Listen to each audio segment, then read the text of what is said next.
Welcome to the debate. இந்த அறிவுபூர்வமான கருத்து பரிமாற்றத்திற்கு உங்களே வரவேற்கிறோம். 2001ல நடந்த ஒரு சம்பவம் தமிழ்நாடு அரசியல்ல ஒரு பெரிய வடுவை ஏற்படுத்துச்சு. ஆமா, நள்ளிரவுல ஒரு முன்னாள் முதலமைச்சர் கைது செய்யப்பட்ட அந்த காட்சிகளை தமிழக மக்கள் யாரும் அவ்வளவு ஈஸியா மறந்திருக்க மாட்டாங்க. கண்டிப்பா. அத மனசுல வச்சுட்டு சமீபத்துல நடிகர் விஜயின் அரசியல் வியூகம் பத்தின ஒரு கட்டுரைய படிச்சேன். அதுல ஒரு சுவாரஸ்யமான கேள்வி விவாதிக்கப்பட்டிருக்கு. என்ன கேள்வி அது? அதாவது, விஜய் ஒருவேளை முதலமைச்சர் ஆனால் முந்தைய திமுக ஆட்சியின் முறைகேடுகளை விசாரிக்க ஒரு தனி அமைப்பை உருவாக்குவாரா, ஒரு ஸ்பெஷல் கமிஷன் அமைப்பாரா அப்படிங்கிறது தான். ஓ, இது பழிவாங்கும் அரசியலா அல்லது சட்டத்தின் ஆட்சியா, அந்த ஆங்கிள் கேக்குறாங்க. எக்ஸாக்ட்லி. இதுதான் இன்னைக்கு நம்ம விவாதத்தோட மையம். ஏன் பார்வையில ஊழலை விசாரிக்க ஒரு கமிஷன் அமைப்பது ஒரு சிஸ்டமை கிளீன் செய்யற முறை. நான் இத பழிவாங்குதலா பார்க்கல. ஆனா மக்கள் அதை அப்படி பாப்பாங்களாங்கிறது பெரிய சந்தேகம்தான். என்ன பொறுத்தவரை ஒரு புதிய அரசு பழைய ஆட்சியாளர்களை தண்டிப்பதுல நேரத்தை செலவிடுவதை விட புதிய திட்டங்கள்ல கவனம் செலுத்துவதுதான் விஜய் சொல்ற அந்த உண்மையான கண்ணியமான அரசியல். ஆனா இப்ப நாம ஒரு பழைய வீட்டை வாங்குறோம்னு வச்சுப்போம். சரி, ஒரு வீட்டை வாங்கும்போது உள்ளே இருக்கிற ஸ்ட்ரக்சரல் டேமேஜ் அல்லது பழுதடைந்த வயரிங் பிரச்சனைகளை சரி செய்யாம சும்மா மேலாப்புல புது பெயிண்ட் மட்டும் அடிக்க முடியுமா? அடிக்க முடியாதுதான். விஜய் சொல்றதும் அதுதான். ஒரு முதலமைச்சர் நேரடியாக போலீஸை அனுப்பி யாரையும் தனிச்சையாக கைது செஞ்சிட முடியாது. கமிஷன்ஸ் ஆஃப் என்கொயரி ஆக்டுக்கு கீழே ஒரு சிறப்பு ஆணையம் அமைக்கும்போது அதுக்குன்னு ஒரு லீகல் ப்ராசஸ் இருக்கு. கரெக்ட். நீதிபதிகள் விசாரிப்பாங்க. ஆமா, ஆவணங்களை மதிப்பீடு செய்வாங்க. இந்த முறையான சட்ட வழிமுறையை எப்படி தனிப்பட்ட பழிவாங்கும் அரசியல்னு முத்திர குத்த முடியும்? தேரிப்படி நீங்க சொல்றது 100க்கு 100 சரிதான். விசாரணை ஆணையம் அமைப்பது சட்டப்படியான ஒரு வழிமுறை, அதுல மாற்று கருத்தே இல்ல.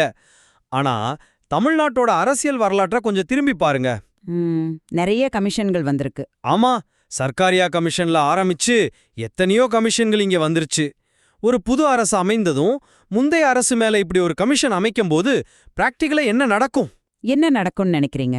ஒட்டுமொத்த அதிகார வர்க்கத்தோட, அதாவது பியூரோக்ரசியோட கவனமும் ஆக்கப்பூர்வமான வேலைகள்ல இருந்து திசை மாறி பழைய ஃபைல்களை தேடுறதுலே முடங்கிடும். நம்ம ஊர் மாதிரி ஒரு டியூவல் பார்ட்டி ஸ்டேட்ல இது இயல்பாகவே பழைய பழிவாங்கும் நடவடிக்கையோட தொடர்ச்சியாக தான் மக்கள் பாப்பாங்க.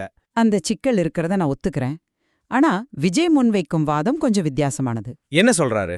அதாவது, நாங்கள் யாரையும் தனிப்பட்ட முறையில் தாக்கவில்லை, அவர்களின் தவறான கொள்கைகளையே எதிர்க்கிறோம் அப்படின்னு சொல்றார். சரி, இப்போ முந்தைய ஆட்சியின் டெண்டர்கள்லயோ திட்டங்கள்லயோ நடந்த முறைகேடுகளை கண்டுகொள்ளாம அப்படியே விட்டுட்டா அடுத்து வர்றவங்களுக்கும் ஒரு தவறான முன்னுதாரணத்தை உருவாக்கிடாதா? யார் வேணாலும் ஊழல் செய்யலாம், எதுவும் ஆகாதுன்னு நினைப்பாங்களே. புரியுது. சோ ஒரு வெளிப்படையான விசாரணை ஆணையம் அப்படிங்கிறது அந்த சிஸ்டமை சரி செய்யும் ஒரு டூல் தானே. அதை ஏன் தவிர்க்கணும்? அது ஒரு டூல் தான். ஆனா அதை யார், எப்போது, எப்படி பயன்படுத்துறாங்க அப்படிங்கிறது ரொம்ப முக்கியம். ஸ்பெஷல் கமிஷன் அமைத்தால் பல ஆண்டுகள் விசாரணை நடக்கும். கண்டிப்பா டைம் எடுக்கும். அதிகாரிகள் நீதிமன்றத்துக்கும் தலைமைச் செயலகத்துக்கும் அலைவாங்க.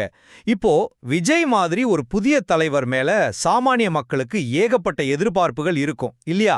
ஆமா, நிறைய இருக்கும். கல்வி, வேலைவாய்ப்பு, உள்கட்டமைப்புன்னு அவங்க செய்ய வேண்டிய பாசிட்டிவ் திட்டங்கள் ஏராளம். அந்த நேரத்தையும் உழைப்பையும் முந்தைய ஆட்சியாளர்களின் தவறுகளை நிரூபிக்க செலவிடுவதால மக்களுக்கு என்ன நேரடி லாபம்?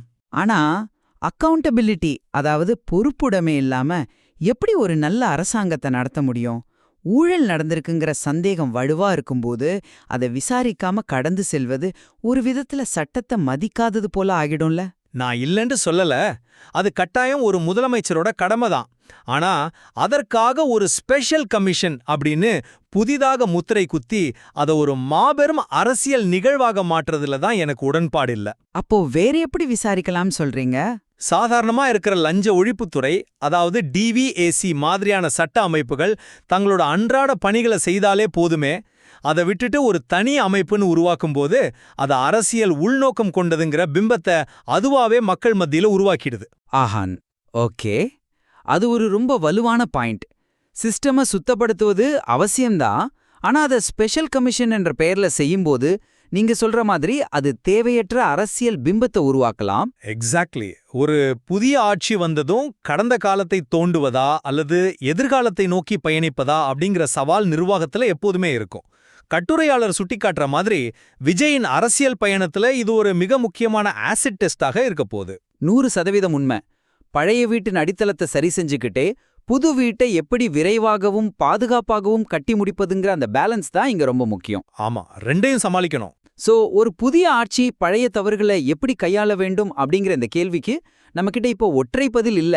ஆனா இத பற்றி யோசிக்க பல புதிய சட்ட மற்றும் அரசியல் கோணங்கள் இன்னைக்கு நமக்கு கிடைச்சிருக்கு. நிச்சயமா இதுல விவாதிக்க இன்னும் நிறைய விஷயங்கள் இருக்கு. ஆமாம். இந்த சிந்தனையோட இன்னைக்கு விவாதத்தை நிறைவு செய்வோம். மீண்டும் அடுத்த நிகழ்ச்சியில் சந்திப்போம்.